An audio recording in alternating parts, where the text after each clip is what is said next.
न संघर्ष न तकलीफ तो क्या खाक मजा है जीने में, न संघर्ष न तकलीफ तो क्या खाक मजा है जीने में, बड़े बड़े तूफान भी रुक जाते हैं जब आग लगी हो सीने में। नमस्कार दोस्तों, स्वागत है आपका मेरे यूट्यूब चैनल पर। मैं हूं आपका दोस्त वन रक्षक राजेंद्र सनोडिया। दोस्तों, आज के इस वीडियो में मैं आपके लिए अम्ल, क्षार एवं लवण, एसिड, बेस एवं साल्ट के अति महत्वपूर्ण 20 प्रश्न लेकर आए हैं।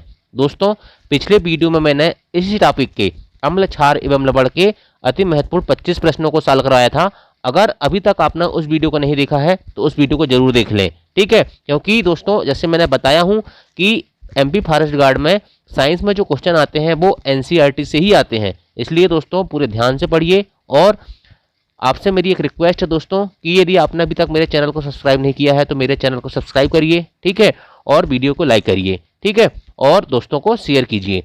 दोस्तों, जैसे ही मेरे 500 सब्सक्राइबर हो जाएंगे उसको बाद दोस्तों मैं आपको व्हाट्सएप नंबर दूंगा, एक स्पेशल ग्रुप बनाऊंगा मैं एमपी फॉरेस्ट गार्ड की तैयारी के लिए, और उसमें दोस्तों जितना भी स्टडी मटेरियल मेरी तरफ से हो पाएगा मैं आपको प्रोवाइड करूंगा, ठीक है। तो चलिए शुरुआत करते हैं आज का टॉपिक बिना वक्त गवाए। क्वेश्चन नंबर 1 से देखते हैं।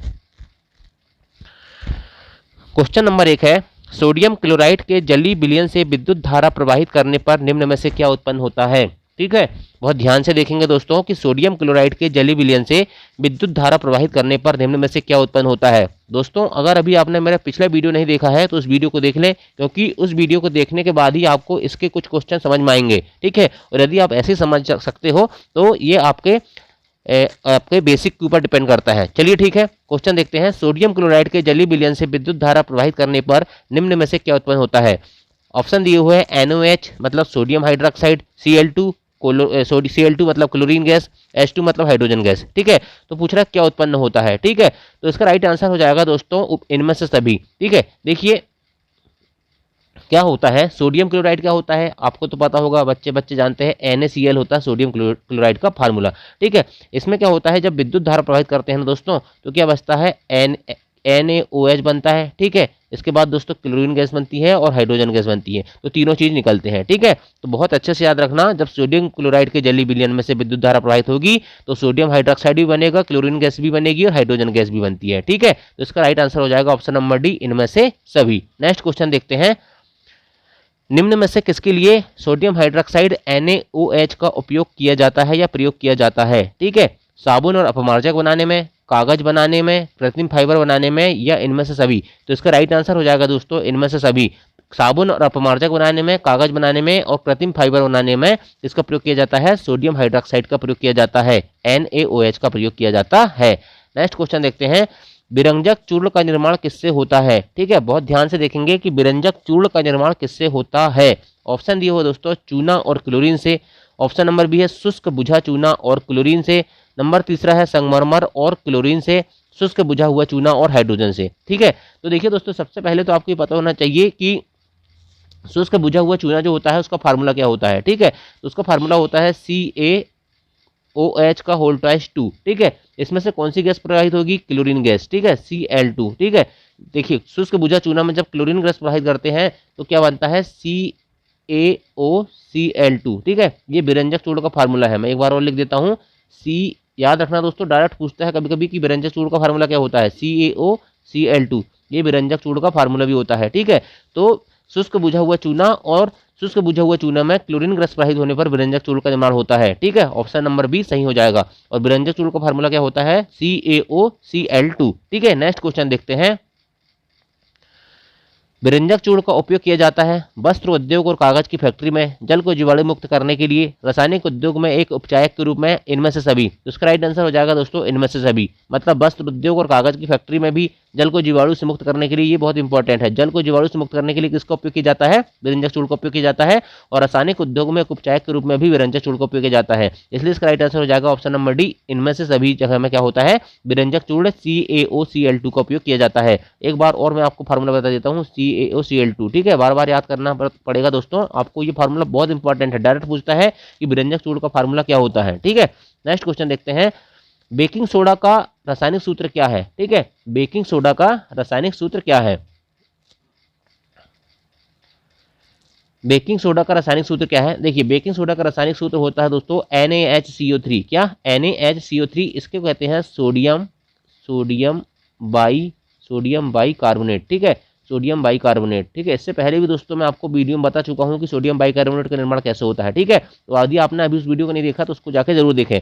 तो NaHCO3 ये सोडियम बाई कार्बोनेट होता है, इसको सोडियम बाई कार्बोनेट कहते हैं और यही बेकिंग सोडा का रासायनिक सूत्र होता है। नेक्स्ट क्वेश्चन देखते हैं, NaCl, H2O, CO2 और NH3 के आपस में अभिक्रिया करने से क्या बनता है, ठीक है। देखिए NaCl मतलब सोडियम क्लोराइड, H2 मतलब पानी, CO2 मतलब कार्बन डाइऑक्साइड गैस और NH3 मतलब अमोनिया, ठीक है, नाइट्रोजन ऑक्साइड, ठीक है। कि आपस में अभिक्रिया करने से क्या बनता है, ठीक है। तो देखिए दोस्तों इसमें ऑप्शन दिए हुए हैं NH4Cl और NaHCO3, ठीक है। ये 3 जो है दोस्तों नीचे रहते हैं और 4 लेकिन टाइपिंग में थोड़ा क्या होता है वो आ नहीं पाता है, इसलिए आप उनको समझने का प्रयास करेंगे, ठीक है। तो इसका राइट आंसर हो जाएगा दोस्तों अमोनियम क्लोराइड बनता है और NaHCO3 बनता है, ठीक है। ऑप्शन नंबर ए सही हो जाएगा। अमोनियम क्लोराइड NH4Cl बनता है और NaHCO3, ठीक है, मतलब सोडियम बाई कार्बोनेट बनता है, ठीक है, NaHCO3 बनता है, ठीक है। सोडियम बाई कार्बोनेट मतलब क्या हो गया, सोडियम बाई कार्बोनेट मतलब क्या हो गया, बेकिंग सोडा हो गया, ठीक है। तो अमोनियम क्लोराइड और बेकिंग सोडा बनता है, ठीक है। नेक्स्ट क्वेश्चन, क्वेश्चन नंबर 7 है, खाना पकाते समय जब बेकिंग सोडा को गर्म किया जाता है तो कौन सी गैस उत्पन्न होती है, हाइड्रोजन, क्लोरीन, कार्बन डाइऑक्साइड या हाइड्रोजन सल्फाइड। देखिए दोस्तों खाना पकाते समय, ठीक है, तो बेकिंग सोडा का फार्मूला क्या होता है, NaHCO3, ठीक है। जब इसको क्या करते हैं गर्म करते हैं तो क्या होता है NO2CO3 बनता है, NO2CO3, ठीक है, सोडियम कार्बोनेट बनता है प्लस क्या होता है CO2 गैस निकलती है, मतलब कार्बन डाइऑक्साइड गैस निकलती है। तो याद रखना खाना बनाते समय जब बेकिंग सोडा को गर्म किया जाता है तो कार्बन डाइऑक्साइड गैस उत्पन्न होती है। नेक्स्ट क्वेश्चन देखते हैं, बेकिंग पाउडर किसका मिश्रण होता है। तो याद रखना दोस्तों बेकिंग पाउडर जो होता है बेकिंग सोडा और टार्ट्रिक अम्ल का मिश्रण होता है। इसको रट लेना, याद कर लेना, ठीक है, कि बेकिंग सोडा और टार्ट्रिक अम्ल से मिलकर के बनता है बेकिंग पाउडर बनता है। नेक्स्ट क्वेश्चन देखते हैं, बेकिंग सोडा का उपयोग किसमें किया जाता है। तो याद रखना बेकिंग सोडा का उपयोग दोस्तों उपरोक्त सभी में किया जाता है, ठीक है। आपको पता होना चाहिए कि सोडा अम्ल अग्निशामक में, एंटासिड के रूप में या पाव रोटी या केक को फुलाने और स्पंजी बनाने में किसका उपयोग किया जाता है, बेकिंग सोडा का उपयोग किया जाता है।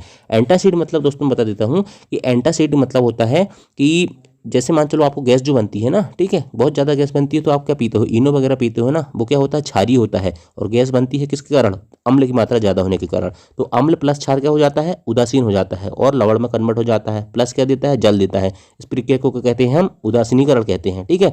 पिछले वीडियो में मैंने सब बताया हूँ, ठीक है। तो बेकिंग सोडा का उपयोग उपरोक्त सभी में किया जाता है। नेक्स्ट क्वेश्चन है, सोडियम कार्बोनेट के अणु में जल की प्रतिशत मात्रा कितनी होनी चाहिए, ठीक है। सोडियम कार्बोनेट के अणु में जल की प्रतिशत मात्रा होना चाहिए दोस्तों 63%, ठीक है। ये कैसे होते हैं, देखिए सोडियम कार्बोनेट का जो फार्मूला होता है, ठीक है, वो क्या होता है, ठीक है। तो याद रखना सोडियम कार्बोनेट का फार्मूला होता है Na2CO3, ठीक है, 10H2O, ठीक है।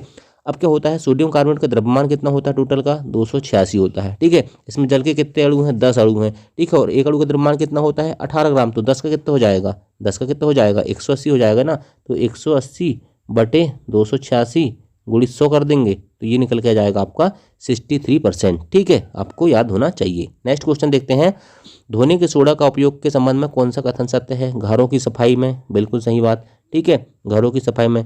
जल की स्थायी कठोरता दूर करने के लिए, ठीक है, जल की स्थायी कठोरता को दूर करने के लिए इसका उपयोग किया जाता है। कांच, साबुन और कागज उद्योग में भी किया जाता है, इनमें से सभी, ठीक है, इसका राइट आंसर हो जाएगा इनमें से सभी, ठीक है। जल की स्थायी कठोरता को दूर करने के लिए धोने के सोडे का उपयोग किया जाता है, ये आपको बात पता होना चाहिए, ठीक है।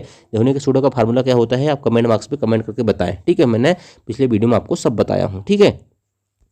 नेक्स्ट क्वेश्चन है, कॉपर सल्फेट क्रिस्टल को गर्म करने पर यह नीले रंग से किस रंग में बदल जाता है, ठीक है। तो याद रखना दोस्तों कॉपर सल्फेट का फार्मूला क्या होता है CuSO4, ठीक है, CuSO4 5H2O, ठीक है। जब इसको गर्म करते हैं ना दोस्तों, ठीक है, गर्म करते हैं तो क्या होता है ये, इसमें क्या बनता है CuSO4 बनता है, ठीक है। और जब जो कॉपर सल्फेट रहता है ना क्रिस्टल, तो ये कौन सा कलर का रहता है, नीला कलर का रहता है। लेकिन जब इसको गर्म करते हैं तो कौन सा कलर का हो जाता है, सफेद कलर का हो जाता है। ऑप्शन नंबर बी सही हो जाएगा, श्वेत कलर का हो जाता है। नेक्स्ट क्वेश्चन देखते हैं, जब जिप्सम को 373 केल्विन पर गर्म करते हैं तो क्या बनता है, ठीक है। जब जिप्सम को दोस्तों 373 केल्विन पर गर्म करते हैं तो प्लास्टर ऑफ पेरिस POP बनता है, ठीक है। अब जिप्सम का फार्मूला आपसे पूछ रहे तो याद रखना CaSO4.2H2O, ठीक है, .2H2O होता है, ठीक है, जिप्सम का फार्मूला, ठीक है। एक बार और लिख देता हूँ क्लियर में आपको, CaSO4 ठीक है, डॉट 2H2O किसका फार्मूला होता है, ये होता है आपका प्लास्टर ऑफ पेरिस का, ठीक है, नहीं जिप्सम का, सॉरी जिप्सम का फार्मूला होता है। और जब इसको गर्म करते हैं 373 केल्विन पे तो क्या बनता है, देखना इसका फार्मूला हो जाएगा CaSO4, ठीक है, हाफ H2O बनता है, ठीक है, हाफ H2 बनता है। और जब हाफ H2 बनता है दोस्तों इसको कहते हैं हम POP, ठीक है, POP प्लास्टर ऑफ पेरिस कहते हैं। नेक्स्ट क्वेश्चन देखते हैं, खिलौना बनाने, सजावट का सामान बनाने और सतह को चिकना बनाने के लिए किसका उपयोग किया जाता है, ठीक है। तो याद रखना दोस्तों इन सब के लिए किया जाता है POP प्लास्टर ऑफ पेरिस का उपयोग किया जाता है, ठीक है। ये बेसिक चीज़ें हैं दोस्तों, आपको पता होना चाहिए। नेक्स्ट क्वेश्चन देखते हैं, निम्न में से किसका उपयोग गंधी सूचक के रूप में किया जाता है, तो प्याज, वैनिला और लौंग का तेल, ये सब चीज़ों का उपयोग किसके लिए किया जाता है, सूचक मतलब गंधी सूचक है, ठीक है। सूचक क्या होता है दोस्तों, सूचक ऐसा पदार्थ होता है जिसके कारण हमें क्या होता है, अम्ल और क्षार की उपस्थिति का पता चलता है। सूचक कितने प्रकार के होते हैं, 3 प्रकार के होते हैं, प्राकृतिक सूचक, संश्लेषित सूचक और गंधी सूचक। प्राकृतिक सूचक होते हैं कौन कौन से होते हैं, हल्दी हो गया, ठीक है। संश्लेषित सूचक कौन सा हो गया, मेथिल ऑरेंज हो गया, फिनाप्थिल हो गया। और गंधी सूचक में क्या होता है, प्याज, वैनिला, लौंग का तेल, जिनकी गंध से हम जिनकी गंध से अम्ल और क्षार का पता लगाते हैं, ठीक है, तो उन्हें गंधी सूचक कहते हैं। मैंने सब बताया है पिछले वीडियो में। निम्न में से कौन ऑक्सी अम्ल है, ठीक है। तो देखिए दोस्तों ऑक्सी अम्ल कौन है निम्न में से, क्वेश्चन नंबर 16 क्या कह रहा है, निम्न में से कौन ऑक्सी अम्ल है, हाइड्रोक्लोरिक अम्ल, सिल्वर नाइट्रेट, ग्लूकोज और नाइट्रिक अम्ल। तो याद रखना दोस्तों इसका राइट आंसर हो जाएगा नाइट्रिक अम्ल। नाइट्रिक अम्ल जो है दोस्तों ये ऑक्सी अम्ल है। नाइट्रिक अम्ल का फार्मूला का होता है HNO3, ठीक है, HNO3। जिस भी पदार्थ में दोस्तों ऑक्सीजन उपस्थित होगा वो ऑक्सी अम्ल होगा, ठीक है। अब हाइड्रोक्लोरिक अम्ल का फार्मूला का होता है HCl, तो इसमें तो ऑक्सीजन है ही नहीं। सिल्वर नाइट्रेट का फार्मूला क्या होता है, सिल्वर नाइट्रेट का फार्मूला क्या होता है AgNO3, ठीक है, AgNO3, ठीक है। Ag क्या होता है, AgNO3 होता है। लेकिन सिल्वर नाइट्रेट दोस्तों अम्ल नहीं है, ठीक है। और इसी प्रकार से ग्लूकोज, ये भी ग्लूकोज का फार्मूला क्या होता है C6H12O6 होता है, लेकिन ये भी क्या है, अम्ल नहीं है। तो नाइट्रिक अम्ल इसका फार्मूला हो जाएगा HNO3, ठीक है। नेक्स्ट क्वेश्चन देखते हैं, जिन अम्लों में ऑक्सीजन के अतिरिक्त अन्य तत्वों के परमाणु उपस्थित होते हैं उन्हें क्या कहा जाता है, ठीक है। ऑक्सीजन के अतिरिक्त तो उन्हें अनऑक्सी कहा जाएगा, जिसमें ऑक्सीजन है वो ऑक्सी और जो जिनमें ऑक्सीजन नहीं है वो अनऑक्सी अम्ल कहलाया जाएगा, ठीक है। नेक्स्ट क्वेश्चन देखते हैं, क्वेश्चन नंबर 18 है, कॉपर सल्फेट का जलीय विलयन कैसा होता है, ठीक है। कॉपर सल्फेट का जलीय विलयन कैसा होता है, तो याद रखना दोस्तों कॉपर सल्फेट का जलीय विलयन जो होता है नीले लिटमस को लाल में परिवर्तित कर देता है। क्या इसको परिवर्तित, नीले लिटमस को लाल में परिवर्तित कर देता है कॉपर सल्फेट का जलीय विलयन। नेक्स्ट क्वेश्चन देखते हैं, क्वेश्चन नंबर 19 है, यदि हम धावन सोडा की थोड़ी मात्रा लेते हैं और इसमें लगभग 1 ml तनु HCl अम्ल मिलाते हैं तो हम क्या देखते हैं, ठीक है। तो इसमें दोस्तों कार्बन डाइऑक्साइड गैस निकलती है बुदबुदाहट के साथ, ठीक है, कार्बन डाइऑक्साइड गैस निकलती है बुदबुदाहट के साथ। धावन सोडा का फार्मूला क्या होता है Na2CO3, ठीक है, NO2CO3 प्लस HCl हाइड्रोक्लोरिक अम्ल मिलाना है तनु, तो क्या बनेगा, इसमें दोस्तों कार्बन डाइऑक्साइड गैस निकलती है और एक तेज बुदबुदाहट की आवाज़ इसमें आती है। और आज का लास्ट क्वेश्चन दोस्तों, साधारण नमक का पीएच कितना होता है, साधारण नमक जो खाते हैं उसका पीएच याद रखना 7 होता है, ठीक है, 7.0। और पीएच क्या होता है दोस्तों, पीएच एक पैमाना है दोस्तों जिसपे हम अम्ल और क्षार मापते हैं और इसका जो पैरामीटर होता है 0 से लेकर 14 तक होता है, ठीक है। और 7 में क्या होता है, उदासीन होता है, 7 के नीचे अम्ल होता है और 7 के ऊपर क्या होता है, क्षार होता है, ठीक है। तो ये दोस्तों आज के 20 इंपॉर्टेंट क्वेश्चन थे, ठीक है। कल से दोस्तों थोड़ा सिस्टमेटिक क्लास आएगी, ठीक है।